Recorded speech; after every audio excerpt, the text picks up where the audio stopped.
this morning. Chris Paul coming back to the Los Angeles Clippers. Our senior insider broke this story and joins us now. Shams, why did Chris Paul decide to return here to the Los Angeles Clippers?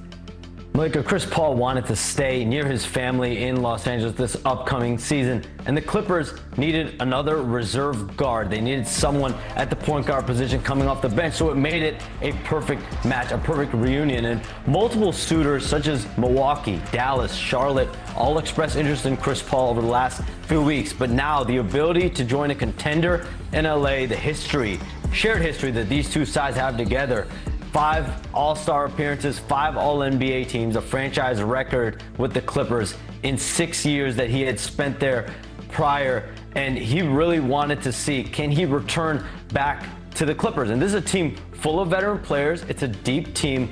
I'm told Chris Paul very much understands his role could fluctuate night to night. He might not play on some nights, but the ability to start, come off the bench, and be a plug-and-play player, this is someone that could have a pretty impactful role coming off that Clippers bench. Yeah, Shams, I know his role may look a little bit different, but I'm a sucker for the nostalgia. I love seeing already the clips that have been circulating around the internet of those Lob City Clippers and the thought that we're going to get to see a new version of that once again. But this time it's going to be Chris's 21st season in the NBA.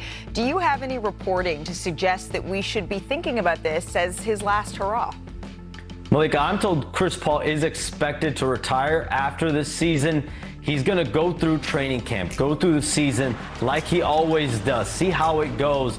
But his plan is for this to be his final season. He told the Pat McAfee show a month ago that he wanted to be back near his family. Now he's back in Los Angeles. He got to do just that for a potential storybook finish to a 21-year illustrious Hall of Fame career. And it's so good to see him back in a Clippers uniform. That's going to be a treat for all of us fans. Shams, thank you so much. We're going to be talking to you again a little bit later in the show. It's hard to fathom that this could be the last run, as Shams is saying, because he went for nearly 9.7 assists per game as the Spurs veteran leader.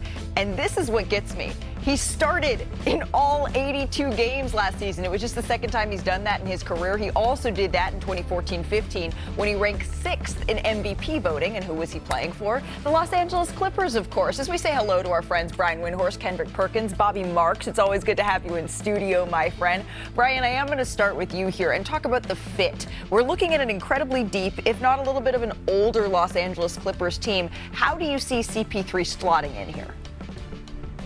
Well, this was a great value signing for the Clippers. They get a first ballot Hall of Famer, really for a bargain basement contract, because he was prioritizing staying home in Los Angeles ahead of playing time and role. He could have gone to Milwaukee, as Shams mentioned, and gotten more guaranteed playing time. That's not going to be the case here. From what I understand, he's not going to have guaranteed playing time. There are going to be nights where James Harden and their backup Chris Dunn get the minutes at point guard, and Chris Paul might not play at all, which is something you've never seen from him before. He has understood that. He understands that he is going to be in that spot that he hasn't. He wants to be on a competitive team in the market he wants to play in near his family. And, look, there had to be an understanding with James Harden. He and James Harden didn't have the greatest relationship when they were in Houston a few years ago, but Harden is on board with this signing. They went to him with it first. He understands that he played the 5th most minutes in the league last year, and anything the Clippers can do to support and protect him is welcomed, and that's what this move is. Okay, you said a whole lot of important stuff right there, Brian. And in fact, I'm most interested, Perk, in the thought that a guy who started in 82 games last season is okay with his role now be coming off of the bench. Do you think from a basketball perspective, because for his family, I am so very happy for Jada and the whole crew that Chris Paul is closer to home here. From a basketball perspective, is this the right fit for his final season? Congratulations to Steve Ballmer and the Los Angeles Clippers. They have officially become the nursing home for the NBA for the players that are on the back end of their career. No, I'm serious, because if we think that this is about to move the needle for the Clippers for us being a competitor, not just a title contender, but competing in the tough Western Conference, it's not. And I get it. Chris Paul, he brings great value, whether he's playing or whether he's on the bench being an extension of Ty Lue. But when I look at their roster, I look at a guy like Dunn. Yes, he's a guy that could defend at a high level, but the Clippers look old. And they still, to me, have a problem at that wing position when it comes down to depth from guys that could compete and play at a high level on the defensive side of things. Offensively, they got enough to put up points. They're going to have a good regular season. But when it comes down to them competing in the Western Conference, especially when they get postseason time, can they compete with the likes of a Houston, OKC, Denver, even the Lakers now? I just don't see it. Look, I mean, this team, it goes as Kawhi Leonard goes, right? Ultimately, how healthy is Kawhi Leonard? That is going to dictate what the Los Angeles Clippers are able to do. Because if we were talking about 2017 and looking at all of these guys on this roster, this would be a formidable group. But this is a little bit of an older group that we're looking at now. Bobby, can you just show us what this rotation could look like for the Los Angeles Clippers? Because I'm a little more intrigued than Perk is, I think. Well, it's certainly deep here, Malik, and this is with John Collins and Bradley Beal. It's bigger when you have Collins and Ivica Zubac together. I think the most important thing is to focus on this column here. When you look at all the Chris Paul, certainly Chris Dunn, Bogdan Bogdanovic, Nick Batum, Derek Jones Jr., Brook Lopez. Here's the one thing with the Clips that's interesting. I'm going to contradict Perk a little bit here. Age is just a number, right? It's just a number. Yes, they are the most seasoned, I won't call them older team. 8 players, 30 years or older. Now, here's the one thing. This is for better or for worse right here. Their bench, the players that we just mentioned, 287 games started. So it's a good problem, but it could also be a bad problem because if you're looking at Ty Lue, right, how do you balance minutes, right? That's going to be the most important thing. I think it's the most, this is going to be probably the most challenging for Ty Lue, right, because it's going to have to be buy-in. Right. Everybody's going to have to buy in, especially for that bench that they have a lot of starters. When you're looking at a group, we'll call it seasoned, a seasoned roster. You don't want anyone to get over-salted and become salty. When you look at that many starters, you don't, starting minutes and starting games, there's going to be a lot of big personalities here to manage. But if anyone can do it, I do believe that it is Ty Lue. Perk, we were talking on our production call before the show, and you said that you had a grade for the Clippers offseason that you wanted to share with America. What is that and why? Well, I would give them a C, to be honest with you, because again, while other teams around the league, you're watching them because Oklahoma City has set the bar for us needing the youth. You're watching them and they've added Bradley Beal, who over the last 4 or 5 years had played over 60 games one time in his career. So he has an injury history. We know what Kawhi Leonard has. I'm a fan, huge fan of Big Zubac. We know what he could bring to the table. But James Harden has a history also of folding like clean sheets when it comes down to the postseason. So again, I get it. You get Bradley Beal at a bargain on a 2-year, $11 million deal. But we haven't seen the best version of Bradley Beal in quite some time. And I don't know if he could just turn it on, and I don't think others around the league care if he turned it on. And to be honest, if I had to give them what they rank in the state of California for as off seasons or what they rank for as teams, I would have them third on the list behind the Lakers and Golden State right now.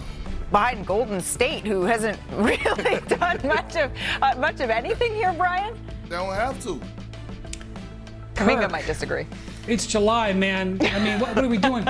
They had what, about $17 or $18 million to spend, and they got Brook Lopez, Bradley Beal, and Chris Paul, 3 guys who were full-time Well, Bradley Beal lost his starting job for about 6 weeks, but were starters in the league last year that Bobby talked about. They're all going to be backups now, and they got them at discount prices. It's one thing to pay a starter's money to be a backup. It's another thing to pay a starter backup's money to be a backup. I agree, Perk. The Oklahoma City Thunder are not raising their eyebrows from their lounge chairs right now. But this team got better. I don't know where they would rank in the in California, because the Lakers did some similar things with their exception money. But I think the Clippers did a good job of building out their depth. And look, if they had given these guys in their mid to late 30s 2- and 3-year contracts, I would be a little concerned. They're all 1-year deals. They can opt out next year. Their salary cap is flexible. Ultimately, at the end of the day, the Clippers are going to go as far as a healthy Kawhi Leonard takes them. They need to support Kawhi Leonard and support James Harden, and that's what they've done with these signings.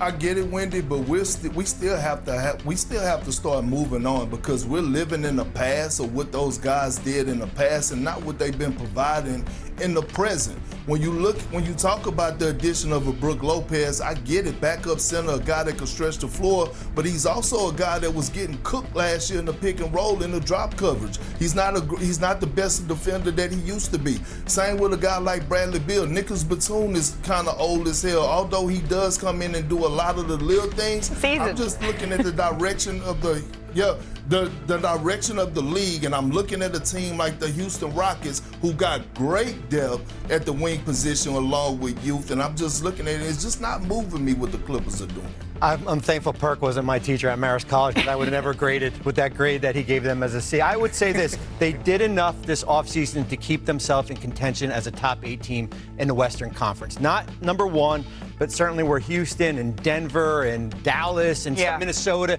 some of these other teams, they've done enough to keep themselves in the mix. The thing that I keep coming back to is our friend Brian Windhorst says, I have bobblehead Brian Windhorst here to show you. I keep thinking of Brian Windhorst saying, value contracts, value contracts, value contracts, right? Like it's the value that you're getting these guys on. It's not like you're getting these guys on max deals anymore. And I do think we need to take that into consideration. Can I just tell you guys though, I'm excited. I'm excited to see Chris Paul back in a Clippers uniform as a basketball fan. I'm kind of excited by the idea of seeing Damian Lillard, even a season away, back in a Portland Trailblazers uniform. The Denver Nuggets got good this offseason. The Clippers go in and they get a backup center in Brook Lopez. Like, this is what excites me, Bobby, as a basketball fan. I wrote 8 teams down in the top. I think we can make an argument for 8 teams right now, and that doesn't include San Antonio, New Orleans, Phoenix, teams like that. And how many of those 8 are in the Western Conference? Oh no, these are all in the 8. These are my 8 Western Conference teams. I was going to say the top teams, the Western Conference is formidable. Still to come on it.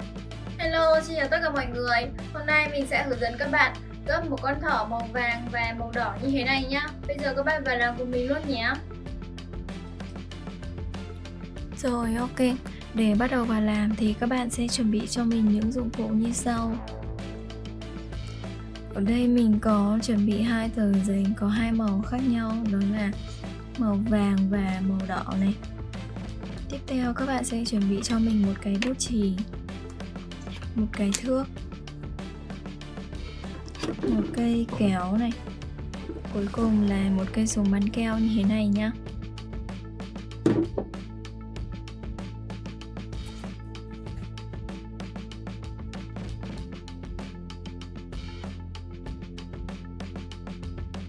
Đó, các bạn sẽ chuẩn bị cho mình các cái dụng cụ như vậy nhé. Bây giờ mình sẽ hướng dẫn các bạn vào làm này.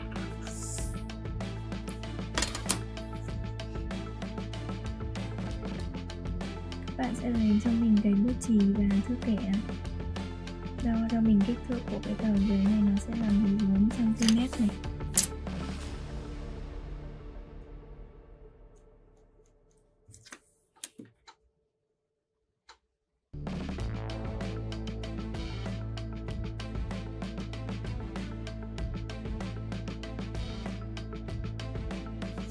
Rồi bây giờ mình sẽ kẻ nó thành một cái ô vuông nha.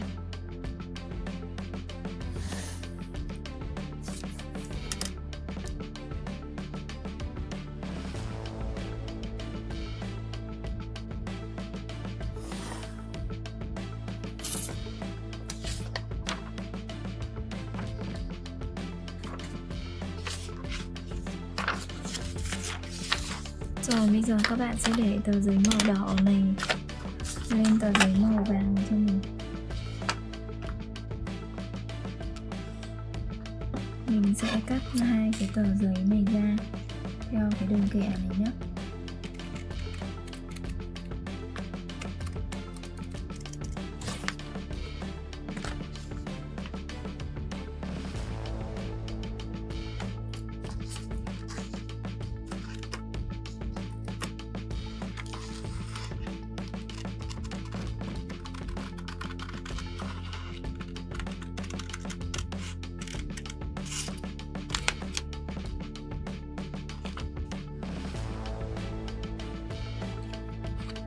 Rồi tiếp theo bây giờ mình sẽ cắt cái đường này nhé.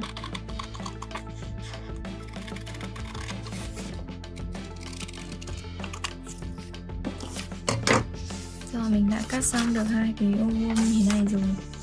Bây giờ các bạn sẽ dán 2 cái ô vuông này vào với nhau cho mình. Mình sẽ dùng băng dính hai mặt này để mình dán nha.